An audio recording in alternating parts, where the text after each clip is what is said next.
2006, if you are on Prime Fleet with those kinds of truck, those older years, they are asking you to get into a lease purchase, buy you a new truck, but you cannot run under their authority with this old truck. Now, another slick way I was thinking, which is it's slick, but then it's not slick. So one way I think that people can keep their trucks and still run Prime trailers is by running under your own authority, your own DOT motor carrier. When you do that, it allows you to go and book loads for Prime, bobtail in, get a trailer from them, run that trailer, like go run a load from Missouri to Texas. And then you can go on a load board and book again, going a different way. Outside of that, if you're running under your own authority as well, you can look for companies where you don't have to have your own trailer, and you kind of just pick up their trailer and do their loads. Eventually, you may, depending on the case, you may have to rent you a trailer from a company, but that's another way where you can keep your truck and not have to be stressed out. I mean, yeah, you take on another responsibility because the insurance can be very high depending on which state you're running through and which carrier you go with for your insurance, but it's still an option.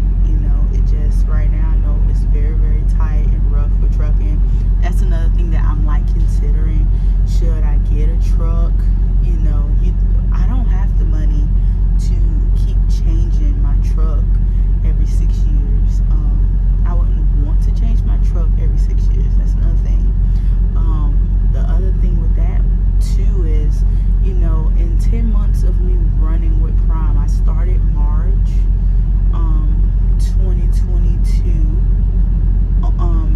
Getting my truck. I did my first load April 1st of 22 with my wife as a team, and within 10 months, from the time we started until I'd say January or so, or not even January, probably the end of December, that time frame, I paid over $60,000 renting my truck, which, when you paying a $1,200 note every week, okay, I'm paying well over $5,000 in just renting a up-to-date truck. And then this truck that I had, it had a few little custom things because whoever ordered this truck wound up not picking up the truck, and then we lucked up being a team. Hey, you want this truck? We have upgraded seats. I like the truck overall, and because of the different upgrades they already had it on the truck, it made sense that if I buy the truck, it's a truck that I already own. But I'm still thinking about buying it. So I'm 90% thinking about buying it, 10% very curious or concerned about.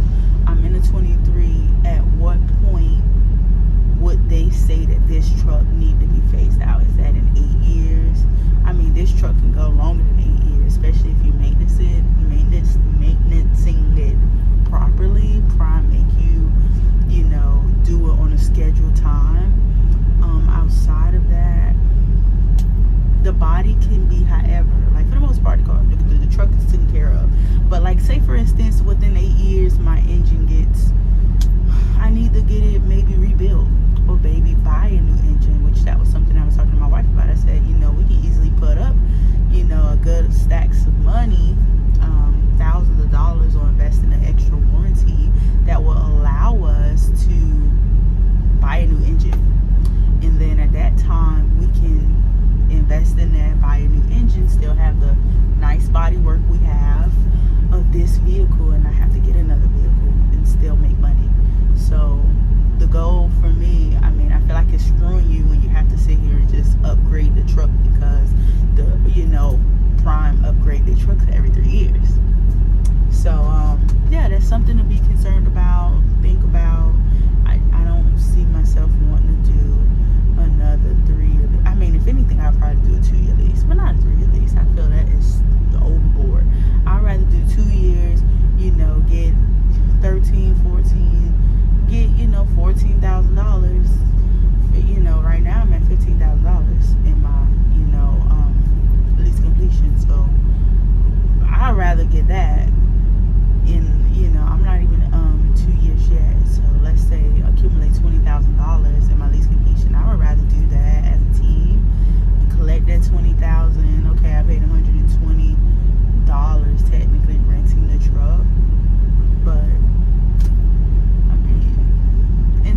just got to be sure. When you want to own your own truck, you got to be sure that's something that you want to deal with.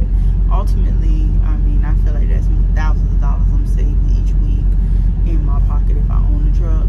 But then at the same time, you just got to weigh out your pros and cons, because the industry is very, on the rocks. You just need to be careful.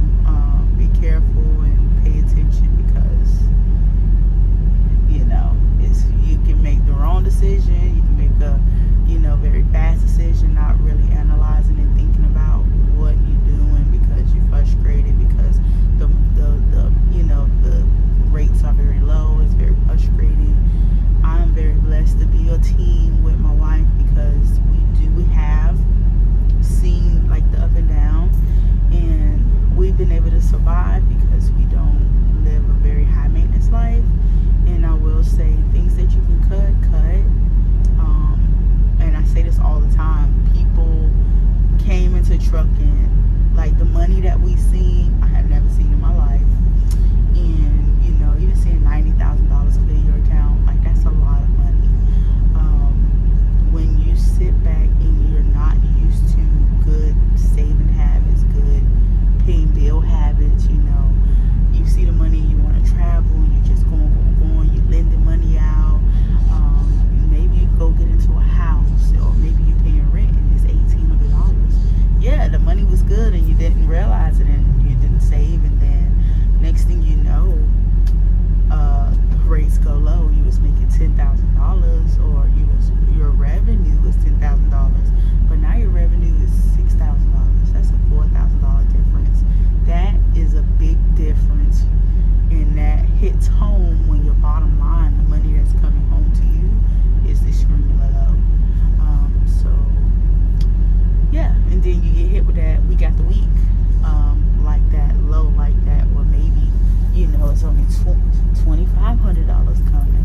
You got $1,800 rent. It just really depends on your lifestyle. Maybe you have an expensive car. Your car no $500. You got a Mercedes because you're a truck driver. You got a truck.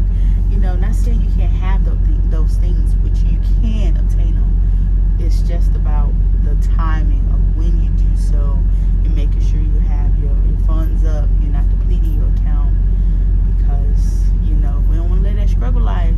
And some of us are living it. Some of us have been through it. I have been through it. But you really just got to make better decisions when you do get up, so that you can keep on making better decisions that's going to allow you to live the life you want to live. Okay? So enough with my talk today. I just want to thank you guys so much for watching my channel, coming to it, new, old. I appreciate you. I'm going to be more consistent with you guys, more transparent with you guys